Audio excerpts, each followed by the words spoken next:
자, 이어서 갑니다. 공민학의 개혁정책 가겠습니다. 시대적상 14세기 중반에 원명 교체 기미줄, 원나라에서 명으로 넘어가는 시기, 그 다음에 반원 자주정책, 그 다음에 신진사대부들이 등용돼서 개혁을 뒷받침하였다. 개혁정책 가겠습니다. 첫 번째, 친원세력 숙청, 동그라미, 기처를 포함한 친원세력을 한나라 항시에 동시에 다 척결했다. 관제복구 및 몽고풍 금지, 원나라 연호 사용 폐지, 그 다음 이성육부 중심의 관제로 다시 복구, 그 다음 몽골풍의 풍습들 다 금지, 정광폐지의 별표. 정방은 처음 만든 사람 우리 알다시피 무신정권식의 최후라는 사람이 쭉 해왔다는 거예요. 공비랑 때 와서 폐지됐다는 거죠. 무슨 의미를 가지고 있을까요? 왕이 직접 관리를 임명할 수 있는 권한이 생겼다. 당연한 이식이지만 다 못했다는 거죠. 그 다음에 성균관을 통한 유학교육을 강화하고 기존의 문학 중심에서 경학 중심의 과거 제도를 정비하여 신진을 배출했다. 네, 과거 시험에서 쉽게 얘기해서 성균관도 마찬가지겠지만 어떤 시무책을 쓰는 연습에서 되게 교육을 받았다면 이건 아니지 않느냐. 그래서 유교 경전과 역사를 되게 중요하게 여기는 시기에 왔다. 이런 의미를 가지고 있습니다. 아까 잠깐 언급된 내용과 중복됩니다. 정동행성에 있는 이문소를 폐지했다. 예전 간섭기구였죠. 이문소 폐지했다. 이문소란 정동행성 내에 있는데요. 이건 어떤 일을 하게 되냐면 우리 고려인들이 몽골인을 대상으로 범죄를 저질렀을 경우에 이문소에서 이 범죄자를 단죄했다. 되게 강력하게 단죄했다. 되게 나쁜 관청이죠. 우리 고려인 입장에 봤으면. 쉽게 해서 일제강점기라면 총독부 산하에 있는 우리나라에 있는 각 동네에 있는 경찰서 정도 된다 보시면 되겠죠. 강력하게 우리 조선을 다루듯이 얘들도 마찬가지였다. 영토 회복, 유인으로 하여금 천령 이북의 땅을 수복하게끔 하였다. 영토 회복,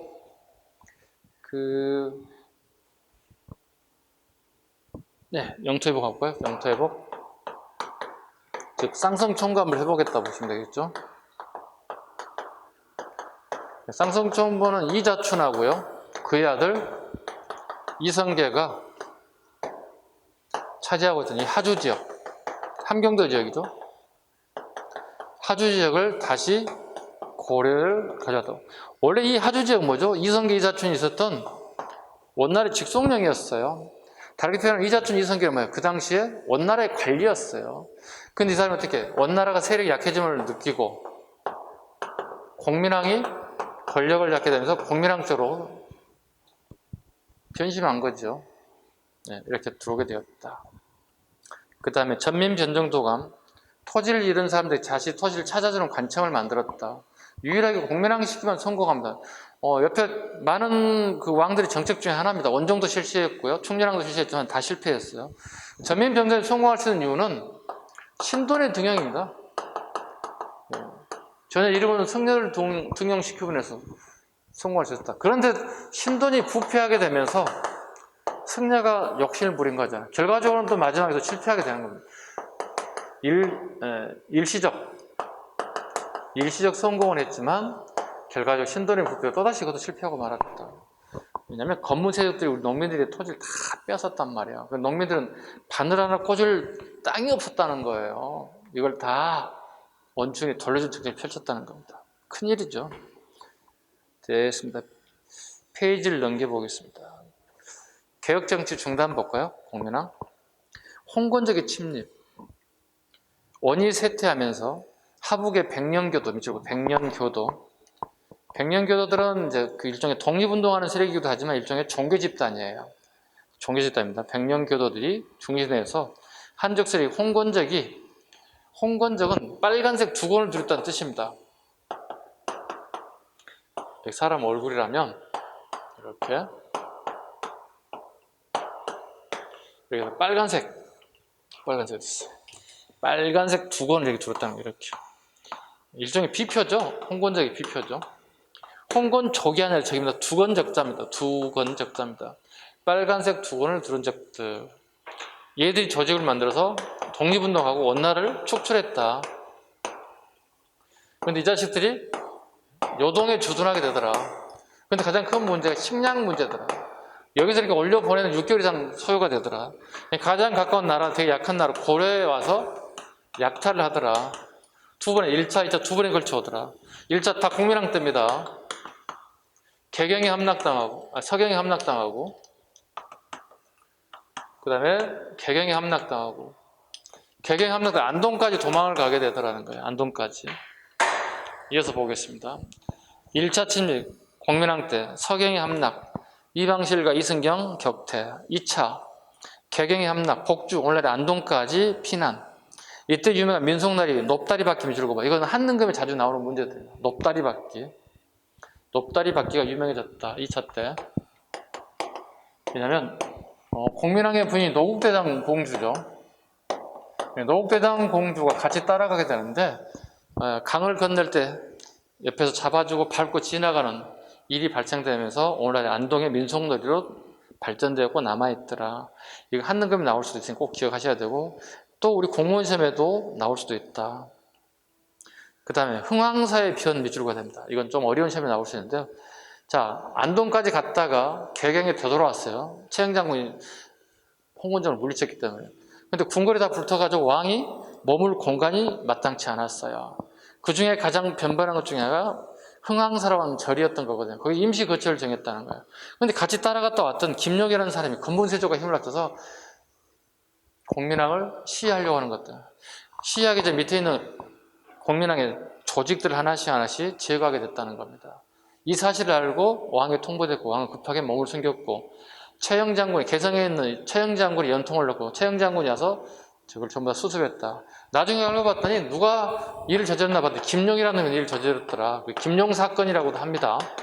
김용은 건문세족과 손을 잡았던 애들이에요. 건문세족도 공민왕의 개혁정치에 반대하는 세력들이거든요. 김용 사건 또는 흥왕사의 변 이렇게 얘기합니다. 흥왕사의 변. 내용을 물어보지 않습니다. 이 사건을 물어보면 무조건 뭐예요? 공민왕 시기니까 시기를 물어보는 거야.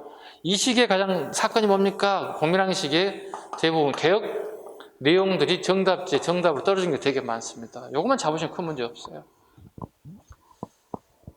그 다음에 애구도 되게 출몰이 심했다. 그 다음에 황산대첩 볼까요? 황산은 우리 논산도 황산이라고 하고요. 그 다음에 지리산의 남원 쪽에 있는 것도 황산이라고 하는 게 있습니다. 두 가지가 있습니다. 볼까요? 운봉, 현 남원을 넘어온 이질환과 이성계는 적장가운데 나이가 어리고 15세쯤 용명한 아지발도를 사살하는 등 선두에 나서 독전하여 아군보다 10배 많은 적군을 섬멸. 이 싸움에서 아군은 1600여 필의 군마와 여러 병기를 노획하고 살아 도망간 애군은 70명밖에 없다고 한다. 아지발도 매질을 걷습니다. 아지발도를 죽임으로 인해서 애군을 격퇴하는 혁격한 공을 세웠던 인물이 이성계입니다. 유명한 황산대첩입니다. 그 다음에 최영장군 후기가 뭐죠? 네, 공민왕 우왕 시기에 되게 활약했던 인사이기도 합니다. 노기상제와 같은 명마를 살이 오르게 먹여 시냇물에 씻겨 타고 용천사락과 같은 보배로운 칼을 잘 들게 갈아 들러 매고 대정부 나라를 위한 충성된 절개를 세워볼까 하노라. 네, 최영장군의 호기가 호연지기에 잘 표현되었다. 자, 됐고요. 넘기겠습니다. 그 다음에 쭉 넘겨보겠습니다. 301쪽 거 하겠습니다. 301쪽 쭉 넘겨도 됩니다. 특별하게 나올 만한 게 없어요. 301쪽. 자, 고려 말의 정치 변동, 우왕에 관련됩니다. 자, 공민왕이 절지에 죽습니다. 공민왕이 죽게 된 이유는 자제의 군사들에 의해서 시해됐습니다. 자제인은 공민왕의 신변 보호를 하는 군인들로 구성되어 있는데요. 스토리 좀 복잡합니다. 자제의 군사들에서 공민왕이 시해되고 말았습니다. 꼭 기억하실 것은 자제인은 개혁기구가 아니라는 사실을. 신변 보호기관인데 얘들에 의해서 공민왕이 죽음을 맞이하게 되었다. 자, 볼게요. 우왕 이인임일파와 권력을 장악하게 됐습니다. 그 이인임 시기에 정치의 최고 넘버원이었던 사람이 이인임이죠. 이님 등 건문세족은 공민왕때 개혁정치를 중단하고 친원정치적으로 회귀했다. 결국 차영과 이성계에서 결국은 이님은 제거됐습니다. 이 시기에 애국의 출현과 토벌이 되게 많이 일어나는데 차영 장군, 이거 가끔 나와요. 홍산, 오늘날의 부여의 승리, 최무선, 진포대첩, 금강, 이성계, 황산, 남원 운봉, 정지, 간원포, 박이, 대마도, 이하도 해군에 대한 이야기가 나올 건데요. 잠깐 언급하겠습니다. 우왕과 차영이 손을 잡았습니다. 자, 보죠. 자, 한족들이 독립운동을 통해서 몽골 애들을 북방으로 몰아내고 새로운 나라를 만들기 시작합니다. 그리고 이네들이 요동에서 우리에게 강력한 것을 유혹하게 됩니다. 한번 볼까요? 이하도 해군 보겠습니다. 철령이 통보, 명은 원해 쌍성정관부 지역을 명의 직속력을 삼겠다고. 쌍성정부 여기야. 이게 원나라 땅이기 때문에 우리가 이걸 빼앗아 줬거든. 이걸 달라는 거예요. 그래서 우리가 요동을 차라리 정벌해버리겠다 하는 거예요. 그래서 우왕이 차영과 손을 잡고 정벌을 하게 됩니다. 이때 파견된 인사가 이성계, 그 다음에 조민수 같은 사람이 파견돼서 요동 정벌에 나서게 되었다. 근데 실제로 요동 정벌에 군사를 끌고 가봤더니 도저히 전쟁할 수 있는 분위기가 아니더라. 그래서 네 글자 정리해볼게요. 이렇게 하우에소 상소문을 올리게 되죠. 도저히 전쟁을 수행할 수 없습니다. 이렇게 합니다. 자, 여름이죠. 여름에는 질병 때문에 전쟁하기 어렵다는 사실을 갖다 얘기합니다. 우기입니다. 우기는 화살을 만드는데 이게 악효를 쓰게 되는데 비를 맞게 되면 탄력이 떨어져요. 탄력이 떨어져서 활시를 당겨도 효과가 없다는 거. 남쪽에 애가 언제든지 치고 올라올 수 있다는 사실. 역사적으로 소국이 대국을 쳐가지고 승리한 적이 없다. 여기서 하우외소라고 하죠. 네 가지의 내용을 들어서 이하도에서 도저히 압록강을 넘어갈 수 없습니다. 정벌할 수 없습니다. 그 결과 이하도에서 해군해버립니다. 이걸 이하도 해군이라고 합니다. 해군하고 난 다음에 어떻게 될까요? 우왕 제거하고 차영 제거하고 그리고 이성계와 정도전이 손을 잡고 반드시 그걸 제거하고 조선이라는 나라를 건국하게 되는 과정을 얘기하고 있습니다. 폐가입진 보죠. 제일 밑에 폐가입진이라는 단어가 또 나올 거예요. 폐가입진. 폐가입진. 가짜를 폐하고 진짜를 세운다는 뜻이에요. 세울 입자니까 진짜를 세운다. 자, 우왕이 왕이었는데 이하도 해군 결과 차영 제거되고 우왕도 제거됩니다. 섬을 입어되고 그의 아들 창왕이 옹립됐습니다. 꼬맹입니다. 얘는. 그런데 이성계가 이분들을 제거해야만이 되겠죠. 왜? 창왕이 어린이동을 한 다음에 자기 아버지 중에 세력이 이성계라면 가만히 두지 않겠죠. 그래서 폐가입진입니다. 우왕은 누구냐면 공민왕의 아들이에요. 그런데 공민왕이 자기 부인 노국대장 공주가 사망하고 난 다음에 신돈의 집에 자주 놀러 가요. 신돈의 집에 노비를 만나서 그 사이에 태어난 아이가 왕우거든요. 왕우가 신돈의 자식인지 공민왕의 자식인지 알 수 없다는 거야. 의심을 한다는 거지. 그래서 폐가입진, 이걸 가짜로 보는 거야. 가짜를 폐하고 진짜를 세우자. 우왕도 가짜, 그야 창왕도 가짜. 진짜로 왕족 중에 누군가를 한 사람으로 왕으로 옹립하자는 거예요. 그 결과 나타난 게 이제 공양왕이 되는 겁니다. 그래서 공양왕이 고려의 마지막 왕이 되더라. 폐가입진에 대한 얘기 한 페이지 넘겨봅니다. 302페이지. 드디어 공양왕이 왕위를 차지하게 되더라. 자, 그럼 공양왕식의 사실만 하나 정리하면 간단하게 끝날 수 있어요.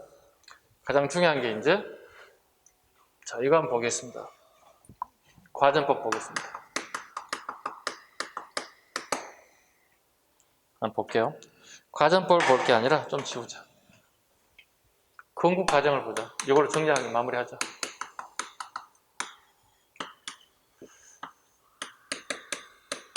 이하도 해군 1488년 이성계 조민수 잡은 게 뭐가 있어요? 정치 권력과 군사력을 장악했겠지. 두 번째, 이하대 해군을 하고 난 다음에 정치와 군사를 잡았다면 이제 경제를 잡아야 되겠죠. 이게 과전법 1391년. 뭘 잡았다고요? 경제를 잡았겠죠. 이게 정도전, 그 다음에 조준 같은 사람들이 과전법을 실시해야 됐다. 세 번째, 조선이 건국됩니다. 1392년. 근데 건국이 되는데 이성계가 취임하죠. 취임이 고려 궁궐이었다는 거야. 약간의 모순이지. 그래서 한양으로 천도하게 됩니다. 이게 1394년이에요. 자, 여기 핵심은 과전법이에요. 자, 봅니다.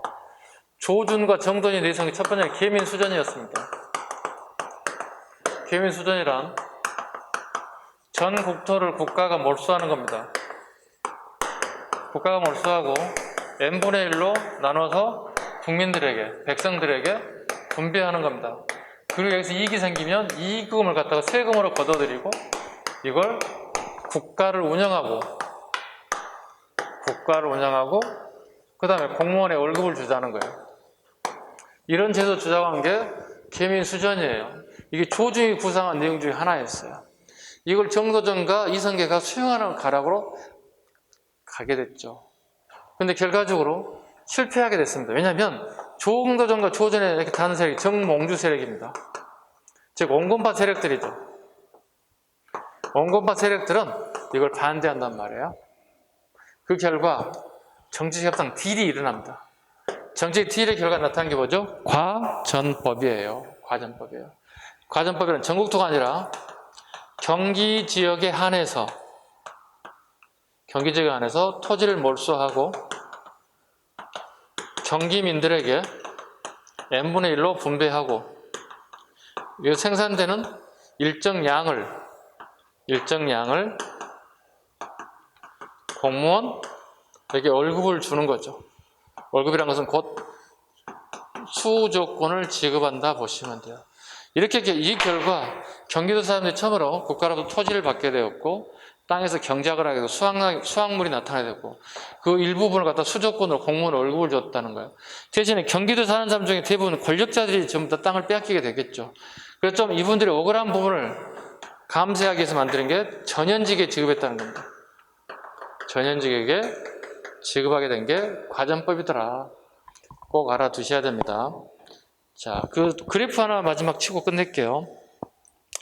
일과 150개월, 국가 73개월, 이제 150개월 동안을 칩니다. 우리가 가끔 공부하다 보면 전시가 제도가 있고 과전법이 이렇게 있잖아요.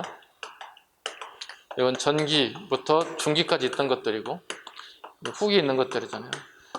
1급에 해당하는 토지가 110개월이고 여기는 150개월이에요. 누가 토지가 더 많이 지급됐어요? 되게 숫자적인 장난이지만 과전법이 훨씬 더 많이 지급되기도 했어요. 이런 것들이 선택지에 나올 수 있기 때문에 유념해서 잘 적어봐 주시고요. 그다음 303페이지 전시가와 과전법은 여러분이 한번 읽어봐 주시기 바랍니다. 이렇게 해서 고려했던 부분들은 전부 다 마무리됐고요. 다음 시간에는 조선을 중심으로 해서도 가열차게 공부를 한번 해보도록 하겠습니다.